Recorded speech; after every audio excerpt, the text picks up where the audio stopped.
পণ্য ভান্ডার নিয়ে অনেকটা সমস্যা হচ্ছে প্রত্যেকের কনজিউমারদের মানে প্রত্যেক মহিলাদের যারা অন্নপূর্ণা ভান্ডারের জন্য অ্যাপ্লিকেশন করেছিলেন জুলাই মাসে বা জুন মাসে অনেকে টাকা পাননি এবং অনেকে টাকা পেয়েছেন। যাদের স্ট্যাটাস অনেক রকমের আসছে, আন্ডার ইনকোয়ারি আছে, অ্যাপ্লিকেশন আন্ডার প্রসেস আছে এবং অনেক কিন্তু রিজেক্ট আসছে। তো সরকারের পক্ষ থেকে যেই সমস্ত ব্যক্তিরা যাবে ভেরিফিকেশন করতে, ভেরিফিকেশনের সময় এখানে বাড়িতে আসবেন সরকারি কর্মীরা হাতের কাছে রাখতে হবে কোন কোন নথি। আজকে সেই নিয়ে বিস্তারিতভাবে আলোচনা করব ভিডিওর মাধ্যমে।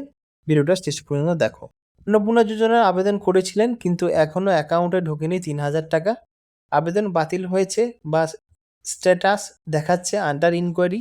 সেক্ষেত্রে এখনো আশা রয়েছে বাতিল এবং যাচাইয়ের অপেক্ষায় থাকা আবেদনগুলি ফের খতিয়ে দেখার সিদ্ধান্ত নেওয়া হয়েছে। প্রয়োজনে আবেদনকারীর বাড়িতে গিয়ে তথ্য ও নথি যাচাই করবেন সরকারি আধিকারিকরা। যাচাইয়ের যোগ্য প্রমাণিত হলে প্রকল্পের সুবিধা মিলতে পারে।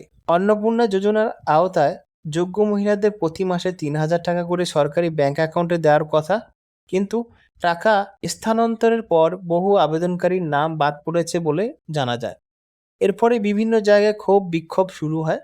একাধিকবার আবেদন করেও টাকা না পাওয়ার অভিযোগ তোলেন বহু মহিলা। কোনো যোগ্য আবেদনকারীকে প্রকল্পের সুবিধা থেকে বঞ্চিত করা হবে না। যাদের আবেদন বাতিল হয়েছে অথবা এখনও আন্ডার ইনকোয়ারি অবস্থায় রয়েছে তাদের আবেদন ফের যাচাই করা হবে। এই প্রক্রিয়ার গুরুত্বপূর্ণ অংশ হলো ফিল্ড ভেরিফিকেশন বা সরজমিন যাচাই। কিভাবে হবে ফিল্ড ভেরিফিকেশন? রিপোর্ট অনুযায়ী সরকারি কর্মীরা আবেদনকারীর বাড়িতে গিয়ে সরাসরি তথ্য যাচাই করতে পারেন। আবেদনপত্রে দেওয়া ব্যক্তিগত তথ্য, পরিচয়, ব্যাংক অ্যাকাউন্টের বিবরণ এবং অন্যান্য প্রয়োজনীয় নথি মিলিয়ে দেখা হবে। মূলত কেন আবেদনটি বাতিল হয়েছে বা কেন এখনও যাচাইয়ের পর্যায়ে রয়েছে তার কারণ খুঁজে দেখা হবে। যাচাই সময় আবেদনকারী প্রকল্পের সমস্ত যোগ্যতার শর্ত পূরণ করছেন বলে প্রমাণিত হলে তাকে অন্নপূর্ণা যোজনার আওতায় আনা হতে পারে। অর্থাৎ আবেদন একবার বাতিল হওয়া মানেই যে প্রকল্পে ৩,০০০ টাকা আর পাওয়া যাবে না এমন নয়। পুনরায় যাচাইয়ের ফল গুরুত্বপূর্ণ হতে পারে। কোন কোন নথি হাতের কাছে রাখবেন? ফিল্ড ভেরিফিকেশনের সময় পরিচয়পত্র, ব্যাংকের তথ্য এবং আবেদন দেওয়া অন্যান্য নথি যাচাই করা হতে পারে। ফলে আধার কার্ড, ভোটার কার্ড, বাসস্থানের প্রমাণ, ব্যাংকের পাসবুক বা অ্যাকাউন্টের তথ্য এবং পাসপোর্ট সাইজের ছবি প্রস্তুত রাখা সুবিধাজনক। আবেদনের সময় জমা দেওয়া তথ্যের সঙ্গে এই নথির তথ্য যেন মেলে, সেটিও খেয়াল রাখা জরুরি। বিশেষ করে ব্যাংক অ্যাকাউন্টের সংক্রান্ত তথ্যে ভুল থাকলে সমস্যা হতে পারে। প্রকল্পের টাকা সরাসরি ব্যাংক অ্যাকাউন্টে পাঠানো হয়, তাই অ্যাকাউন্টের তথ্য, নাম এবং প্রয়োজনীয় সংযুক্তকরণ ঠিক রয়েছে কিনা তা আগে থেকেই পরীক্ষা করে রাখা যেতে পারে।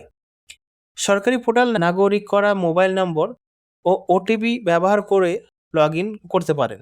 প্রশাসনের নির্দেশে অনুযায়ী বাতিল এবং আন্ডার ইনকোয়ারি আবেদনগুলির ফিল্ড ভেরিফিকেশন সম্পন্ন করার জন্য 10 জুলাই পর্যন্ত সময়সীমা দেওয়া হয়েছে। একই সঙ্গে অফলাইন এবং জনকল্যাণ শিবিরে জমা পড়া আবেদন ডিজিটাইজ করার নির্দেশ দেওয়া হয়েছে। ফলে যাদের আবেদন বাতিল হয়েছে এবং এখনও টাকা ঢোকেনি তাদের আতঙ্কিত না হয়ে পরামর্শ দেওয়া হয়েছে। পুনরায় যাচাইয়ের সময় প্রয়োজনীয় তথ্য এবং নথির সঠিক প্রমাণিত হলে যোগ্য আবেদনকারীর প্রকল্পের সুবিধা পেতে পারেন। তাই সরকারি কর্মীরা যাচাইয়ের জন্য এলে প্রয়োজনীয় নথি প্রস্তুত রাখা গুরুত্বপূর্ণ।